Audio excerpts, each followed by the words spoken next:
はい、キユです。今回の浮気調査で見た不倫妻のお話はですね、本当に悲惨です。とにかくこの不倫妻は本物の悪人だと僕は思っております。そして今回実際の調査映像をですね、僕が撮った実際のこの不倫妻の映像をですね、1箇所だけ使いますので、お見逃しのないようによろしくどうぞお願いします。そしてこの動画を見てこのチャンネルはいいね、もっとキユ話を聞かせてよって思った方がいましたら、チャンネル登録とグッドボタンだけはよろしくお願いいたします。では、依頼者さんは男性で40代前半、会社員の方。浮気調査の対象者は依頼者様の妻であって、30代半ばの専業主婦なのか、たまにパートやっているのか、なんかそんな感じなんです。曖昧な理由は話を聞いていただければわかると思います。そしてお子さんがですね、4人いて、長男中学生、次男中学生、三男小学生、一番下の末の長女が小学生低学年っていう 6人家族でマンションにお住まいなんですよね。でこの依頼者さんは LINE で1週間ほどやり取りしてて、僕と浮気調査をまだするか分かりません、考えますみたいな最後の返答で、また1週間ほど空いてね、やっぱり浮気調査をお願いしますという連絡を LINE で受けて、実際お会いすることになったんですよ。そして指定された時間にとある喫茶店で待っていると、依頼者さんがやってきたんですよ。ただその時に依頼者さんが着てるシャツ、こういうシャツを着てたんですけど、ものすごくシワだらけだったんですよね。なんていうか、洗濯機から出されずに洗濯機の端っこでこうぐしゃっと固まってるぐらいじゃないとそんなにシワつかんだろうなみたいな感じのシャツだったんですよ。なんかそれをね見た時に、この夫婦、依頼者様が今浮気調査を依頼しようとしているその後ろにいる奥さんのね姿が少し想像できたっていう感じだったんですよね。でそんな印象を受けている中で簡単な挨拶を終えて、依頼者さんに詳しい調査内容、依頼内容はですね LINE で伺いましたので、調査プランと料金に問題なければご契約という形でよろしいですかって聞いたら、はい、それで大丈夫ですと言われたんで、契約内容の説明からしたんですね。そしたら説明の途中で依頼者さんが、なぜ私が LINE で連絡していたかというと、浮気調査を依頼することに悩んでいたからなんです。妻とは離婚をしたくないですし、浮気をしていないと今でも信じたいのですと言われたんですよ。僕はそれを聞いてポカーンとなったんですよね。そのポカーンとなった理由はですね、私がLINE 相談を受けている時に聞いた、奥さんが浮気をしているだろうと疑う理由がですね、とても第三者から見てですね、浮気をしていないと信じられる内容ではなかったんですよね。それを箇条書きにしたものを一回こうパッと出します。ちょっと箇条書きにしたものをちょっと軽く読みますね。妻はコロナのせいで働いている居酒屋がお弁当を始めたと。で夜から朝までそのお弁当の仕込みをするから、それを手伝うことになったから、週に何回かはですね夜に出かけ、朝に帰るようになったんですね。で2つ目は、本当にその居酒屋では働いているが、居酒屋の場所等は教えてくれていないんですね。でスマホの GPS で確かめたが GPS がオフになってるんですね。その居酒屋さんで働いているって言った日に限ってね。奥さんとね、自分はそのアプリを入れていて、本来なら奥さんの居場所と自分の居場所っていうのを共有できるし、検索履歴までなんか見られるみたいなんですよね。で一度ね、居酒屋で働いてる日に GPS が切れてないことがあって、夕方から朝までね、とあるラブホテルを指していたみたいなんですよね。でさらにそのラブホテルにいただろうって問い詰めたら逆ギレされて、友達とね女子会をしていたと言ってたらしいんですよ。何日か後にもう一度問い詰めたら、今度は友達といたんじゃなくて、母親とラブホテルでゆっくりお酒を飲んでいたと言われて、最初は友達って言ってたのに、あれ言ってることが違くなってるぞっていうことで、当たり前だから信じなかったんですよね。嘘だろ嘘だろって問い詰めてたら、妻の母親から私が一緒に行ったんですけど何か問題でもみたいな内容の電話がかかってきたと。でさらに妻がね、弁当を仕込んでいるという時間にですね、その居酒屋近辺に行ったらですね、その居酒屋が分かったらしいんですよね。でもね、電気は消えていたそうなんですよ。でその後何度もその居酒屋に行ったんだけど、一回も人がいるような気配を感じたことがないらしいんですよね。そして妻の財布からですね、男と撮ったツーショットのプリクラがたくさん見つかったんですね。しかも全部同じ男で、名前書けるじゃないですか、プリクラに何々と何々ラブラブとか、そういう風な文章も書いてあって、でその財布の中にはそのプリクラに書いてある名前と一致する男の名刺が出てきたそうなんですよね。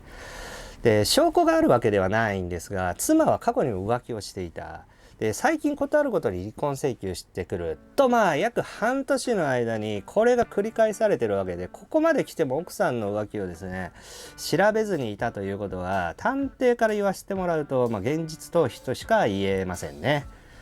それでも信じたいのは、その方が依頼者さんにとって幸せだからでしょうね。ただ現実を直視しないことで、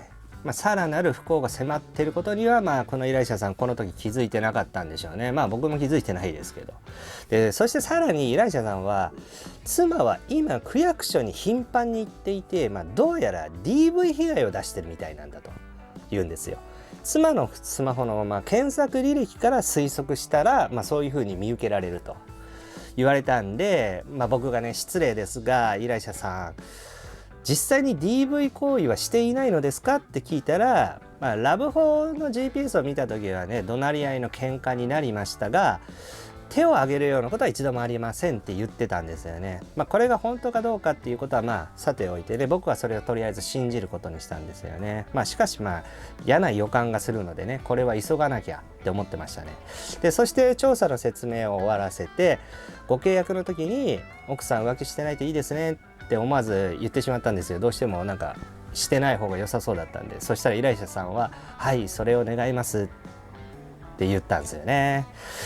その願いは絶対に届かないだろうなとは思ってたんですけど、そんなことは言いませんよね。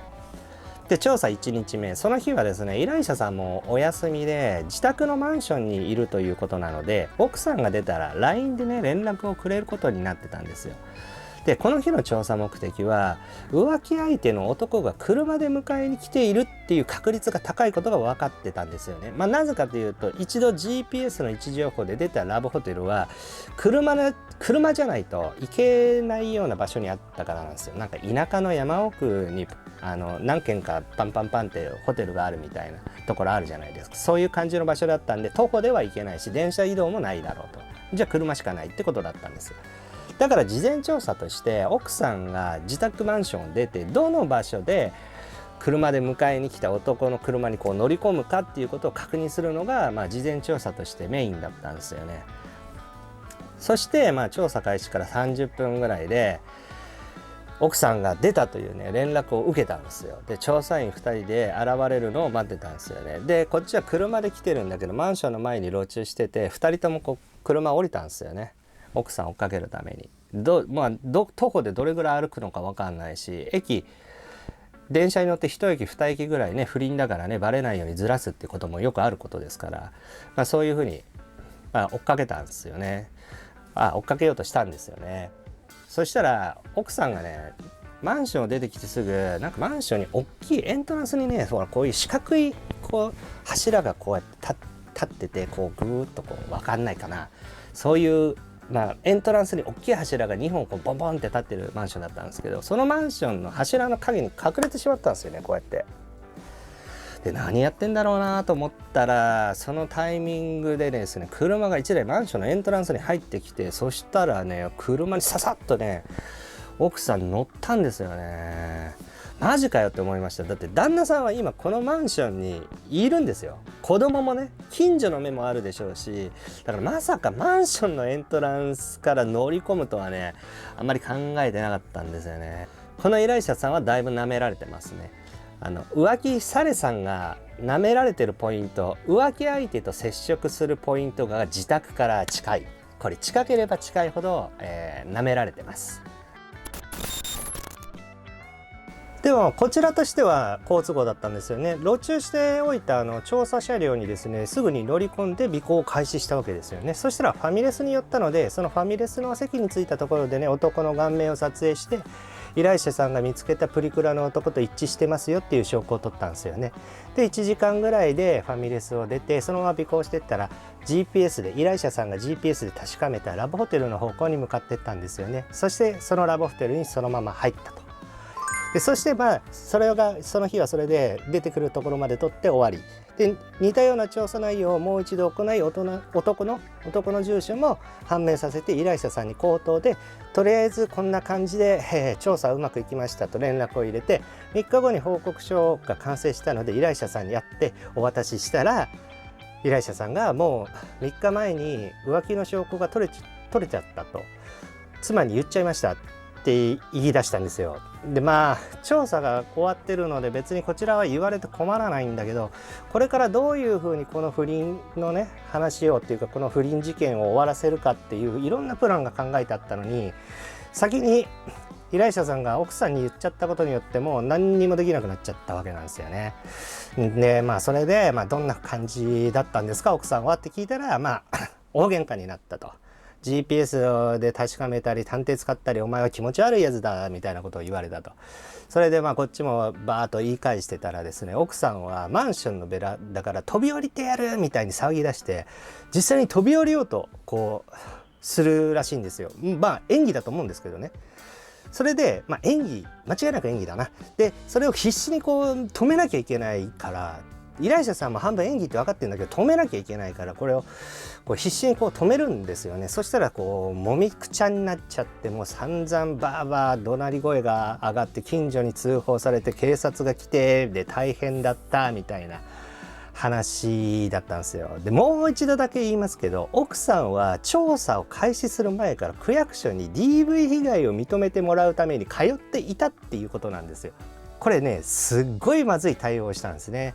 依頼者さん、奥さんに一切触れてはいけませんでした。触れたことによってねちょっとねまずいことになったんですよね。それは一回置いといて、でさらにねその喧嘩の時に長男と次男には話の内容をちょっとね聞かれちゃってて、後日何だったんだって聞かれたから、もう、隠し通せないと思って全て説明したみたいなんですよね。それを奥さんに伝えたら、じゃああの子たちはもういいやって言ったんですって。何のことか一瞬分かんなかったけど、この依頼者さんは言い訳をしないでね正直に伝えて謝るっていうことだろうなと依頼者さんは思ったらしいんですよ。そういうニュアンスに聞こえたらしいんですよ。しかし報告書をお渡ししてからですね、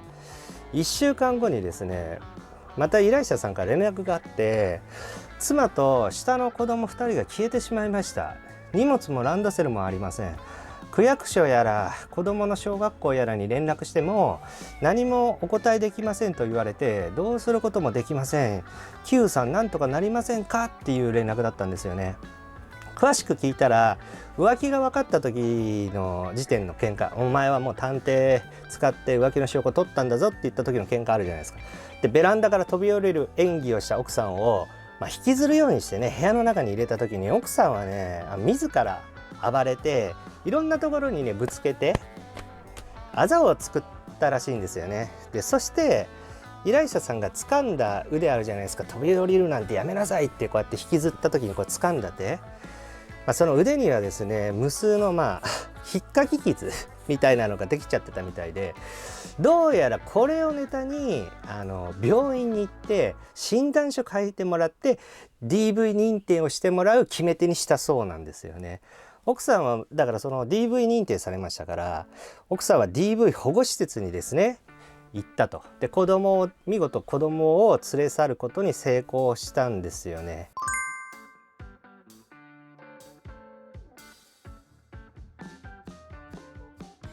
逃げるまでの1週間の奥さんは浮気相手に慰謝料請求するのをやめてくれれば私は反省して浮気をやめるみたいなことを言って、すごくその1週間はね平穏な感じだったらしいんですよ。だから妻がこのまま普通でいてくれるんならもう子供たちもいるし許そうと思い始めてた矢先、突然の失踪、子供の連れ去り、 DV の冤罪というふうにねパンチを食らって、浮気を入れると4つですね。で上の子供2人いるじゃないですか。その2人にはね何もつけずに出てったんですよ。だからさっきもお話しした妻が子供に全部話すことになっちゃったって上の子2人いるじゃないですか。じゃああの子たちはもういいやって言った奥さんの言葉は正直に子供たちに謝るって意味じゃなくて、見捨てていくっていう意味だったということだったんですよね。でね、上の子供は事情が分かってるからお父さんにそのことを責めたりはしなかったらしいんですよ。でもね、その子供たちがね、せめてね弟と妹には頑張れ、俺たちは兄弟だ、味方だと伝えたいって言ってるんですよ、キユーさん。でね、私も最後に下の子2人にはですね、謝罪とありがとうを伝えたくって、探し出せないですかキユーさん、どうにもなりませんかって言われたんで、私はそうですね、もう国の保護を受けてしまってはもうどうにもできませんって答えたんですよね。どうにかなる場合もあるんですけどね。そしたら依頼者さんはそうですか、分かりました、調査ありがとうございましたと言ってね、それが最後の電話になりましたね。さあここまで聞いていただいてありがとうございます。それではこの不倫妻がどんな人なのか気になりますよね。どんな人かっていうのはサイコパスで確定でいいんだと思いますが、ちょっと見た目が気になるって方もいらっしゃると思いますんで、最後に実際に浮気相手とラブホテルに入るところを撮影した映像を少しだけ流しますのでご覧ください。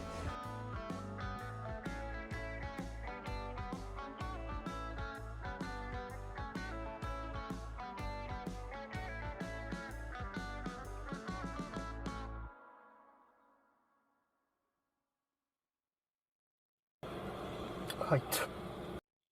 実はこの2人、この浮気カップルですね、偶然別の浮気調査で半年後同じラブホテルに僕入ったんですよ。でそこで張り込んでたら、この奥さんとこの浮気相手の男が偶然、自分の調査対象者じゃないんですよ。僕が張り込んでたらたまたま入ってきて、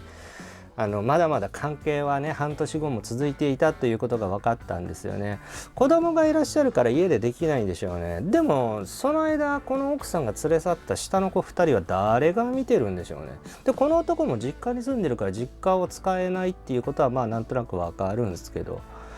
子供をほったらかしてラブホテルに来てるってことなんでしょうね。この後ですね、実はついでにその写真も撮ったんですよね。もうよく覚えてた車が入ってきたから、ついでにビデオカメラ回したんですよ。別の調査で入り口見張ってるんだけどね、こうやって撮って、でこの依頼者さんに渡そうと思ったけど思い出すだけだし、別に立ち直ろうとして頑張ってる時だったら余計なお世話だなと思って連絡するのやめました。はい、ということでですね、私たち探偵はですね、ホームページであなたのお悩み解決します的なねことたくさん書いてありますけども、実際に解決できるのは証拠を取って慰謝料請求するまでの段取り的なところまでしかできないんですよね。この探偵を使ったから、弁護士を使ったからって心が言えるわけでもないし、夫婦関係がうまくいくわけでもないし、浮気相手の男が土下座して謝ってくるっていうことも何の保証もないので、お悩み解決っていうとなんかちょっと厚かましいかなって思っちゃったりもする今日この頃です。ですね、ちなみに今目撃した、浮気調査の話はこちらです。この調査中にこの今話してる浮気調査の2人も目撃したんですね。よかったらご覧ください。はい、ここまで見ていただいてありがとうございます。この動画を見てね、チャンネルが面白い、興味深い、もっと話聞かせてよって思った方がいましたらですね、チャンネル登録とグッドボタン、よろしくお願いいたします。では。